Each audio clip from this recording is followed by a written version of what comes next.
Washington, Bell's V-280 Valor prototype exceeded 280 knots this week, making good on the aircraft's namesake speed, the company announced this afternoon. And it'll fly faster before it's done, a Bell executive told me in an interview. The news is the latest public triumph for Bell's tiltrotor technology at a time when its rival for the Army-led Future Vertical Lift program, the Sikorsky Boeing SB-1 Defiant, is still in ground testing after repeated delays. And, coincidentally or otherwise, Army Secretary Mark Esper went out of his way this afternoon to praise FVL as a model for Army modernization.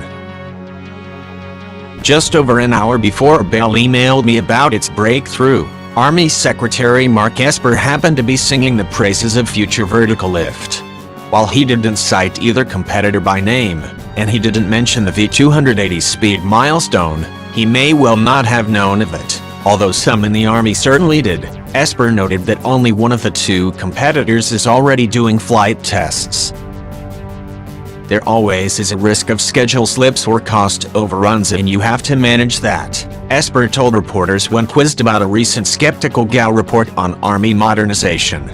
But our new approach is really to prototype as much as we can to help us identify requirements, so our reach doesn't exceed our grasp. A good example is Future Vertical Lift, Esper went on, unprompted by any prior question about the program. The prototyping has been exceptional. We have one aircraft flying, the other one's supposed to fly soon. It's really helped us identify what's in the realm of the possible, so we don't repeat the mistakes of the past. What mistakes does he mean? Well, the Army has an unhappy history of setting ambitious goals. A stealthy helicopter, a tank small enough to fit in a C-130 transport, and then canceling the program when it realized they were impossible or unaffordable. Now, as the service strives to modernize for major war, it's radically reorganizing its entire acquisition system for greater speed, which the Gallup report said could easily go awry.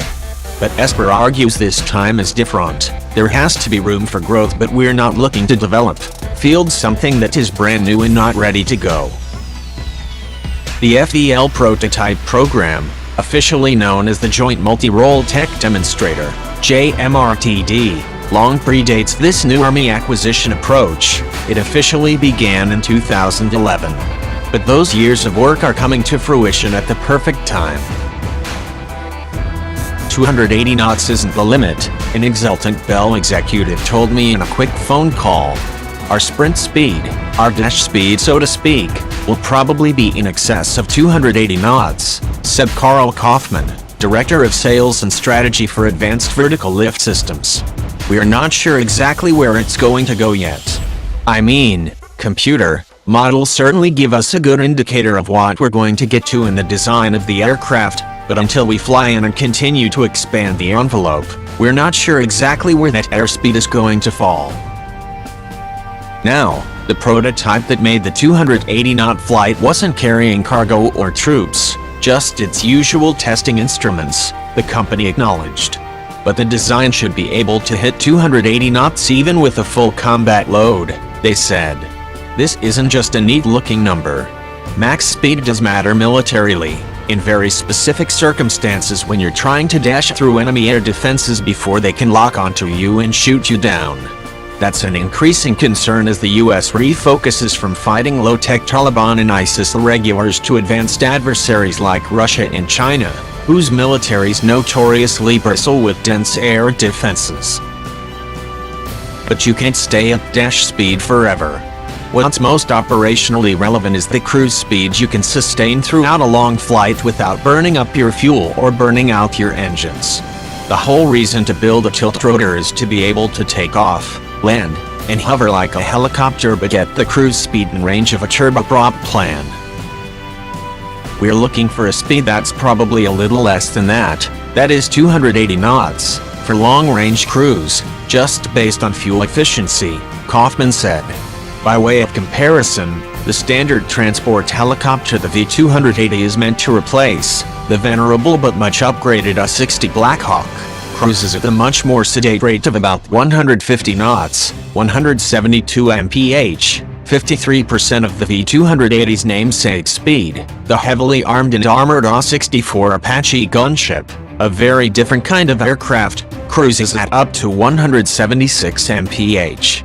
Bell likes to say the V-280 flies twice as fast and twice as far as legacy helicopters, which is really rounding the numbers in their favor, but it's still a reasonable approximation of what testing shows so far.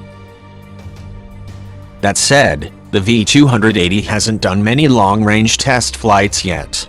Its longest run was from its production site in Amarillo to Bell's test facility in Arlington, Texas, about 370 miles.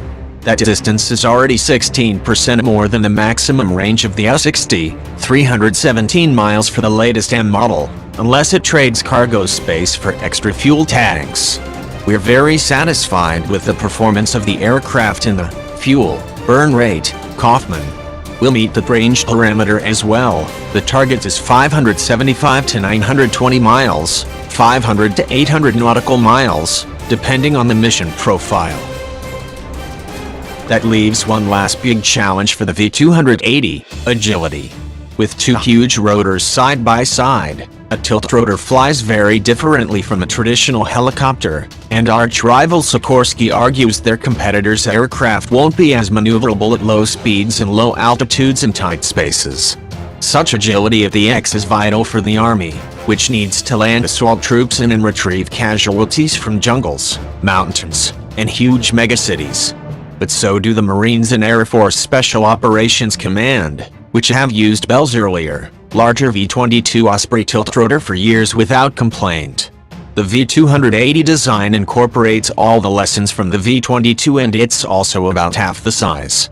Having never fielded tiltrotors before, the Army's certainly concerned about the low speed agility, Kaufman said, but the customer's been out here and seen the aircraft perform, and they are getting very comfortable that the aircraft's going to have the agility required.